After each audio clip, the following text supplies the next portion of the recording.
Bienvenidos a Es Tiempo de Sumar, el espacio de la Facultad de Medicina en alianza con UN Televisión, en donde hacemos difusión de los esfuerzos que se realizan desde la Universidad Nacional de Colombia para mitigar las consecuencias del avance de la COVID-19 en nuestro país. Ya todos estamos en época de diciembre y sin duda se acercan las tradiciones de fin de año y de Navidad, y debido a la COVID-19, estas tradiciones seguro tendrán que cambiar. Este diciembre sin duda será diferente porque el virus sigue circulando entre nosotros. ¿Cuáles son las recomendaciones que tenemos que seguir en esta época y cómo se van a ver afectadas esas tradiciones? Ese es el tema que trataremos hoy en Es Tiempo de Sumar. El Instituto Nacional de Salud, en alianza con 9 instituciones, entre ellas el Colombia-Wisconsin One Health Consortium de la Universidad Nacional de Colombia, sede Medellín, adelantó un estudio según el cual se podría presentar un nuevo pico ascendente de infectados este fin de año en la ciudad de Medellín, ya que el 27% de la población se contagió, pero el 70% sigue siendo susceptible. El llamado de los expertos es a extremar las medidas de autocuidado en diciembre para evitar este posible escenario. Para hablar sobre los hábitos que debemos modificar en esta época tradicional y también sobre los protocolos de bioseguridad a seguir para poderla disfrutar con la mayor tranquilidad, tenemos a dos invitadas el día de hoy. Ellas son Sonia Carreño y Lorena Chaparro. Ambas son profesoras de la Facultad de Enfermería y muchísimas gracias por estar acá el día de hoy hablando sobre este tema. Muchas gracias por la invitación y pues para compartir estrategias para esta Navidad. Así es. Igualmente, hola y gracias por la invitación. No, pues bienvenida, profe Sonia, por primera vez a este programa. Y vamos a empezar entonces con la primera pregunta, pero esta va para la profe Lorena. Profe, en esta época de Navidad y en esta época ya de vacaciones también, ¿has sentido que la gente ha relajado las medidas de bioseguridad y que parece que ya el virus no existiera entre nosotros en esta época? Bueno, primero, el virus no sabe que es Navidad y él va a continuar propagándose independientemente del momento en el que nos encontremos festejando algún momento significativo durante el año. Lo que pasa es que esa sensación de tranquilidad también puede estar muy relacionada con el intentar imitar prácticas no adecuadas, como puede ser el relajarse en el uso del tapabocas, no hacer la limpieza frecuente de manos, y al quererse imitar, es un mecanismo que las personas tienen para disminuir la ansiedad que le puede generar y que le puede estar generando, especialmente en este momento de Navidad. El cambio de año también es una situación que puede hacer que al tener este final de año, pues el cambio de año lo asumen como que ya no va a haber el virus, pero sigue el mismo comportamiento si no mantenemos estas estrategias de bioseguridad, manteniendo el distanciamiento, el uso del tapabocas, independientemente de las actividades que estemos realizando al interior o exterior, siempre es importante mantenerlo, especialmente con personas vulnerables. Entonces, esa sensación de tranquilidad quizás está asociada más a los cambios que esperamos que se den pronto. Claro que sí, está asociada pues a los deseos que todo el mundo pone en diciembre, ¿no? Uno llega a diciembre esperando empezar un nuevo año, empezar un nuevo ciclo, todos los nuevos deseos, todas las nuevas metas, que muchas no se cumplen, pero seguramente van a estar relacionadas con lo de la COVID-19.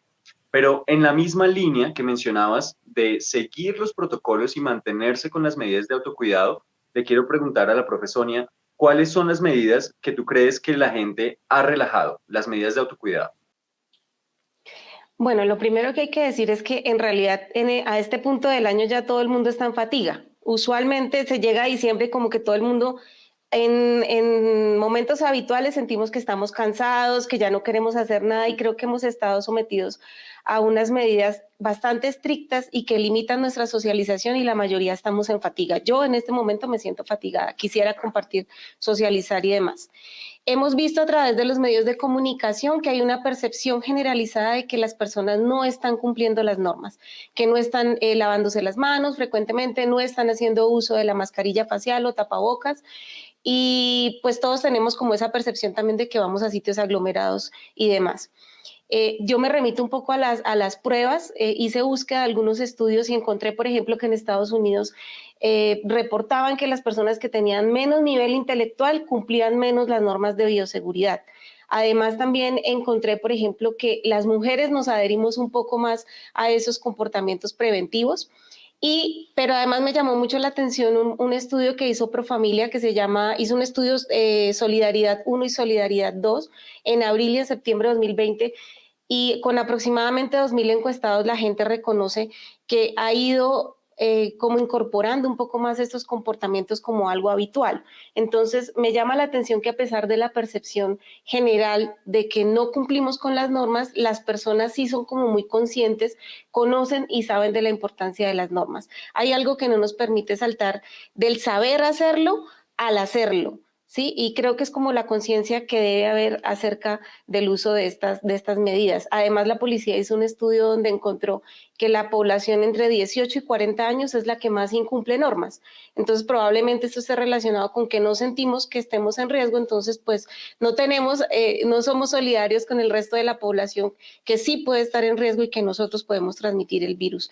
En ese sentido, para concluir, pues el lavado de manos, uso de mascarilla y estar en lugares concurridos son las normas que más hemos infringido la población colombiana.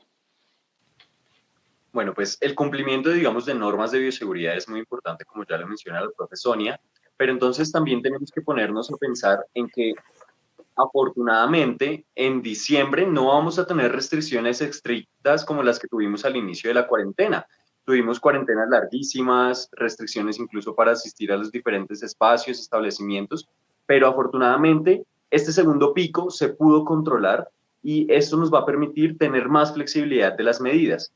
Quiero preguntarle a la profe Lorena, ¿cómo consideras entonces que es posible reunirse en un escenario con familia y amigos en esta época de diciembre de manera segura? Bueno, pues existen esos elementos de los protocolos debemos mantenerlos, porque el hecho de relajarlos también pone en riesgo a nuestros familiares, a nosotros mismos y a quienes podemos estar visitando en otro momento. Algunas de las recomendaciones pues es no pensar en unos eventos masivos, eventos donde tengamos muchas personas, no es la recomendación, sino posponerlo. Si podemos hacer esas reuniones en línea o eventualmente actividades al aire libre donde garanticemos la ventilación, pues es mucho mejor, y especialmente si lo vamos a hacer con personas mayores, que queremos facilitar de pronto el encuentro de niños con sus abuelos. Lo ideal es que podamos hacerlo al aire libre. Es muy importante en estos momentos de concertación de las reuniones, el proceso de negociación para no entrar en conflictos, porque también eso puede representar ciertas barreras para que podamos llegar a acuerdos frente a las reuniones que podamos hacer entre las familias. Siempre es importante minimizar la cantidad de personas. Si quiero hacer alguna reunión, pues tengo que limitarlo al mínimo de personas que pueda tener en mi hogar y garantizando siempre la ventilación adecuada. Puede en esos momentos de pronto generar momentos de mayor frío, pues es mejor ponerse una buena chaqueta, pero mantener siempre la ventilación adecuada. Las novenas, por ejemplo, se puede dar el momento de las novenas, pero debemos limitarlo a máximo 1 hora, porque pues es el tiempo que han mostrado los estudios donde empieza a acumularse más el virus en el ambiente y puede ser mayor riesgo. Para este momento se puede considerar de mayor riesgo por las goticas que se acumulan en el ambiente.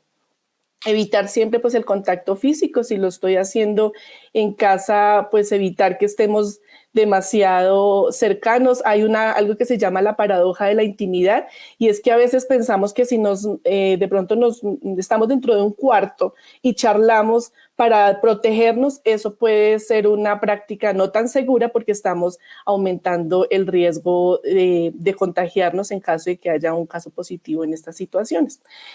Por ejemplo, el Reino Unido manejó o tiene como política una estrategia que se llaman las burbujas navideñas, y eso implica también que nuestros contactos cercanos sean permanentes durante los tiempos, por ejemplo, de novena y cuando llega 24 o 31, y no estar cambiando todo el tiempo de familias a quienes estemos visitando. Entonces, si manejamos estas burbujas de máximo 3 familias donde sean los encuentros más frecuentes, podemos limitar la propagación del virus.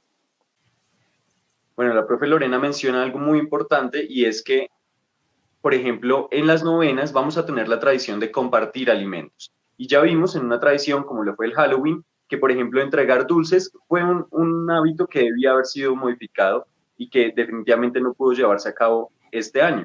¿Cuál sería una buena práctica, por ejemplo, para Navidad en todo el proceso, todo el trabajo de enviar y recibir regalos? o de acercarse a los establecimientos y comprarlos. ¿Cuáles son las recomendaciones con respecto a eso, profesor? Bueno, lo primero que hay que decir es que la Navidad se ha caracterizado por ser una época de compartir. Más el regalo, pues obviamente es como algo que está dentro del compartir, que implica el compartir, pero la finalidad no es el regalo, la finalidad es el compartir. En ese sentido, quisiera reafirmar lo que la profe Lorena dice frente a ser creativos en los escenarios de compartir. También ha habido experiencias, por ejemplo, de autoaislamiento. Las personas se aíslan 14 días o las familias se aíslan para después tener un escenario para compartir, sobre todo cuidando a las personas mayores y personas con enfermedades crónicas que están en mayor riesgo. Además, también pienso que esto es una oportunidad de creatividad incluso para el negocio. Hay experiencias en donde, por ejemplo, las empresas se encargan de hacer todos los protocolos de desinfección, de entrega de los regalos. Entonces, las familias se ponen de acuerdo, por ejemplo, contratan un banquete y el banquete va a cada una de las casas, se conectan por algún medio virtual y todos están compartiendo la misma cena. Llega el momento de la entrega de regalos, concertan a qué hora va a ser y las empresas también se encargan de llevar los regalos a determinada hora. Digamos que si no tenemos algo tan sofisticado, podemos hacer el tema del autoaislamiento, limitar el tema de los núcleos, privilegiar las compras virtuales. Hay algo muy claro en el contacto y la infección por COVID-19 y es que el contacto es el riesgo más grande que tenemos para contagiarnos, el contacto directo con las personas, porque la COVID-19 vive hasta 9 horas en la piel y vive en las gotículas que nosotros botamos cuando hablamos, cuando estornudamos, cuando reímos. Entonces, el hecho de enviar el regalo en lugar de entregarlo directamente disminuye en gran medida esa posibilidad de contagio. Siempre hemos hablado de que debemos ser estrictos en la desinfección de tanto de las superficies de casa como de los elementos que entran a la casa. Entonces es importante tener como premisa que la desinfección siempre de objetos inanimados se puede hacer sobre todo con soluciones de base alcohólica con 60% de contenido alcohólico o más. Lo podemos conseguir en la droguería, en el supermercado, hoy en día es muy fácil conseguirlo. También sabemos que con agua y jabón fácilmente se controla la carga viral del SARS-CoV-2, entonces podemos, si son elementos que podemos sumergir en agua jabonosa, espumosa, también los podemos desinfectar y entrar a disfrutarlos. Una práctica importante sería empacar estos regalos previamente con varios días de anterioridad, por lo menos unos 4 o 5 días de anterioridad, porque se han documentado supervivencia del virus hasta 4 días en algunas superficies. Entonces no me sirve de nada desinfectar el empaque del regalo y abrir el regalo y tocarlo. Eventualmente pues ahí estaría expuesta a un riesgo. Entonces hagan las cositas con tiempo, empaquen sus regalos con tiempos y pues evitemos el contacto. Y digamos, retomando este tema de los regalos, es importante, como tú dices, privilegiar las compras en Internet, pero si las personas definitivamente no tienen la capacidad o la posibilidad de comprar esos regalos por Internet y tienen que dirigirse a los establecimientos, es importante, como tú también dices, evitar las aglomeraciones y hacerlo con tiempo, precisamente porque existe la tradición también en época decembrina de dejar todo a última hora y a última hora todo está llenísimo. Eso también es algo que tenemos que evitar. Pero ya también en esta época, no solo llegamos a Navidad y a vacaciones, sino que por primera vez llegamos al cumpleaños de la COVID-19. Ya un año desde que los medios de comunicación nos anunciaron la aparición de este virus y, pues digamos, su brote en China, que se ha repartido pues ya por todo el mundo y ha tenido las consecuencias que hemos podido evaluar. Quiero preguntarle a la profe Lorena, ¿qué hemos aprendido en este año? ¿El balance es positivo o cómo estamos ahí? Bueno, yo creo que hemos aprendido mucho, especialmente pues en esto de los protocolos de bioseguridad. Hemos entendido que hay prácticas que nosotros en el área de la salud pues lo teníamos desde hace mucho tiempo porque hace parte de nuestra formación, pero siempre quisimos transmitirla a las personas, especialmente el lavado de manos, salva vidas. Ese es el elemento central que giró alrededor de esta situación por la COVID-19. La otra situación es que la protección individual es importante para proteger a otros y eso implica la relación con otros y la reciprocidad que podemos tener en cada momento y encuentro con otras personas. Muchas veces teníamos esas situaciones gripales, no nos aislábamos, no lo considerábamos como un riesgo al otro, y esta situación nos ha llevado a entender que es un momento para proteger a otros con mis prácticas individuales. El uso de la mascarilla o tapabocas pues también ha hecho que cada vez que lo usemos implique el respeto al otro, y eso es importante a la hora de la convivencia. Podemos verlo en algunos momentos como algo que nos impide la interacción, pero hemos podido encontrar otras formas como la mirada, como la misma expresión de las manos, como la forma corporal, y creo que eso no le hemos dado tanto significado como lo hemos hecho ahora con el uso de esa mascarilla. Otra cosa que lo mencionaba Sergio era la organización y la planeación. De pronto en otros momentos siempre hacíamos todo a la ligera, la misma dinámica del trabajo, todo lo hacíamos como de urgencia, pero en este momento la pandemia nos ha llevado a que nos organicemos como personas en nuestro trabajo, en nuestro hogar, con nuestra pareja, con nuestros hijos, y eso es muy importante también dentro de los aprendizajes, y eso implica la convivencia con otros. Y de que cosas sencillas y pequeñas como lo puede ser el lavado de manos o el uso de la máscara, se pueden lograr muchas cosas en la medida en que las acumulemos. No es solamente una práctica, sino un acúmulo de prácticas lo que nos va a llevar a una supervivencia en este mundo. De algún tiempo atrás veníamos diciendo cómo hacer para que podamos cuidarnos entre nosotros, cuidar el ambiente, y todo se trata de acumular una práctica con otra para que podamos mantener esa seguridad. Y que podemos transmitir esas buenas prácticas. Ya hoy en día nuestros hijos nos dicen cómo hacer esas buenas prácticas de lavado de manos, de ponernos el tapabocas, y eso lleva a que transmitamos de manera diaria y permanente esas buenas prácticas de autocuidado. Dentro de estas buenas prácticas de autocuidado, pues ya está muy bien, lo dijiste, el lavado de manos, el uso de la mascarilla, pero también nos ha hecho más conscientes de las superficies, de los objetos con los que tenemos que tener más cuidado. Yo quiero preguntarle a la profe Sonia precisamente, ¿cuáles son estos objetos o cuáles son estas superficies con las que uno tiene que tener, digamos, más cuidado para prevenir un contagio, en este caso, por el virus de la COVID-19? Sí, creo que aquí es muy importante clarificar antes que nos podemos contagiar por dos vías. La primera por el contacto directo, que es la más riesgosa porque estamos sometidos a mayor carga viral. Pero la segunda también recordemos que cuando a través de nuestras secreciones podemos dejar cargas virales en las superficies con las que tenemos contacto. Entonces, por ejemplo, nos hablaban de estornudar en la parte interna del codo para evitar tener secreciones en las manos y en el momento en que toquemos algo, dejar allí cargas virales. Estudios han mostrado la supervivencia de cargas virales en diferentes superficies animadas e inanimadas. Por ejemplo, se ha documentado que tiene una supervivencia aproximada de 24 horas en el cartón, hasta de 4 días en el plástico, en la ropa, en el vidrio, hasta de 1 a 2 días, y en la piel tiene una supervivencia de 9 horas.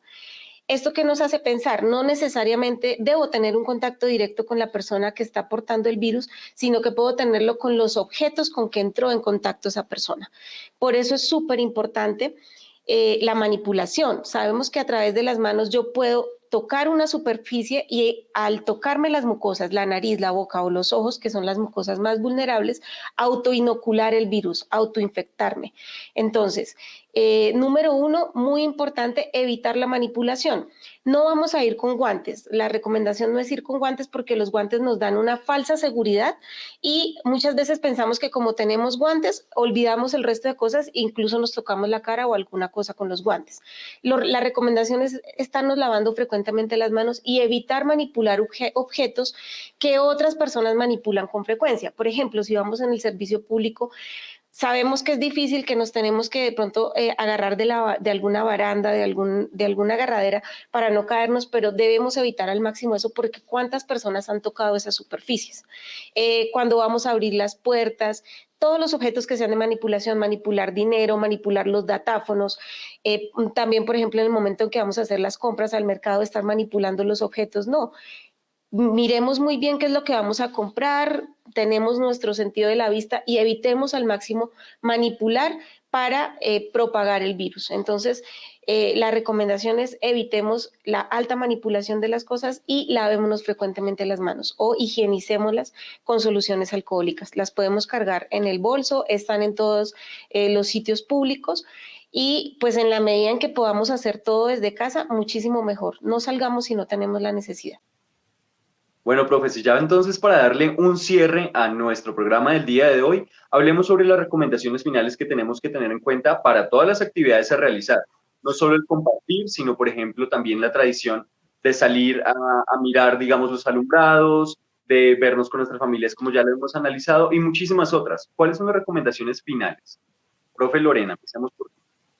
Bueno, creo que parte de las recomendaciones es no olvidar que estas herramientas tecnológicas nos pueden acercar más y priorizarlas antes de pensar en la necesidad de visitar personas cercanas que en muchas ocasiones pues son vulnerables o cuidan personas vulnerables. Entonces creo que es muy importante priorizarlas a la hora de pensar en trasladarme físicamente a hacer alguna visita específica. Si no la debo hacer, estar pendiente más de la salud mental que puede generar estos momentos de Navidad en las personas con mayor posibilidad de deprimirse por las situaciones que se presentan de no encontrarse o de físicamente. Entonces, priorizarlo a la hora de hablar con nuestros familiares. Y es muy importante también, pues aquí, como lo decía la profesora Sonia, evitar la necesidad de tener que trasladarnos a lugares donde están estas exhibiciones y que puede estar concurrido de más personas. Entonces, priorizarlo, de pronto verlo por televisión, hay muchas opciones a través de internet, en caso de que no lo pueda hacer, pues lo podría hacer desde la distancia, pero no acercarse a las multitudes donde hay mayor riesgo de poderse contagiar con el virus. Ese tema de las multitudes es muy importante precisamente porque uno no solo encuentra los alumbrados y la gente mirando alumbrados, sino precisamente uno encuentra incluso puestos de comida que no cumplen con los protocolos y muchas otras cosas. Y bueno, en fin. Pero vamos a preguntarle a la profe Sonia cuáles son sus recomendaciones finales. Bueno, yo quiero hacer énfasis sobre una campaña que se ha venido haciendo desde hace un tiempo atrás y es evitar las 3C del coronavirus. La primera, espacios cerrados. Ya dijimos, si va a estar en un espacio con alguien que no es un núcleo familiar, abra las ventanas o intente estar en el jardín en un espacio abierto. Segunda C, evitemos espacios concurridos. Y en este sentido, la recomendación que tú hacías frente a los alumbrados navideños, frente a las exhibiciones, pues evitémoslas. Yo he visto un comportamiento y es que las personas, ahí sí como dicen coloquialmente, ¿para dónde va Vicente? ¿Para dónde va la gente? La gente empieza a ver aglomeración y como que le da más ganas de ir a mirar qué es lo que pasa en la aglomeración y pierde la percepción del riesgo porque somos tan sociales y por modelación imitamos comportamientos. Entonces seamos cada uno reflexivos y sepamos que lo que yo hago no solamente me afecta a mí, sino que está siendo un modelo para las demás personas y sobre todo para los más pequeñitos que tienen que aprender a vivir con estos comportamientos. No podemos salir igual después de la COVID-19. Fíjese que incluso con los aislamientos que hemos hecho, otros virus que también son potencialmente peligrosos, por ejemplo, para los niños como el virus respiratorio sincitial, se pudieron controlar. Entonces, fíjense cómo estas medidas preventivas sí son efectivas. Y tercero, pues evitemos el contacto. Y pues para evitar el contacto con personas que no son de mi núcleo familiar, pues debo evitar salir de casa o si voy a salir, mantener las medidas de distanciamiento social. Yo he salido, he ido a la ciclovía, he ido al parque, pero intento estar separada del resto de las personas. Se han hablado de distancias de 1.5 metros, 2 metros, pero pues busquemos al máximo estar lo más alejado posible y compartir, tener momentos significativos con nuestro núcleo familiar. Entonces no lo olviden, evitar espacios cerrados, concurridos y evitar el contacto. Es época de compras navideñas, pero también de extremar las medidas de autocuidado para prevenir la COVID-19. Usa los dispensadores de alcohol, evita las aglomeraciones, conserva la distancia y si puedes evitar salir, haz las compras por internet. Recuerda que es tiempo de sumar. Bueno, pues ya cerramos nuestro programa con broche de oro recordando las 3 Cs para prevenir el contagio de COVID-19. Gracias por hacer parte de este espacio de Es Tiempo de Sumar y a quienes nos acompañaron el día de hoy, no olviden compartirnos en redes sociales con el hashtag Es Tiempo de Sumar. Este espacio que gracias a UN Televisión y la Facultad de Medicina es posible, pero hemos demostrado también que tiene un carácter interdisciplinar y el día de hoy nuestras dos invitadas de la Facultad de Enfermería nos hicieron recordar muchos de los protocolos y las recomendaciones para esta época navideña. Muchas gracias, profes. Bueno, a ustedes, muchas gracias y una feliz Navidad para todos y un 2021 con muchas cosas que aprender también. Muchas gracias a ustedes, también a la Facultad de Medicina y de la de Enfermería, por supuesto. Que tengan una feliz Navidad y ojalá todos en unión familiar y sin contagios por COVID-19. Excelente. Nos vemos en una próxima oportunidad. Hasta pronto.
Universidad Nacional de Colombia, proyecto cultural, científico y colectivo de Nación.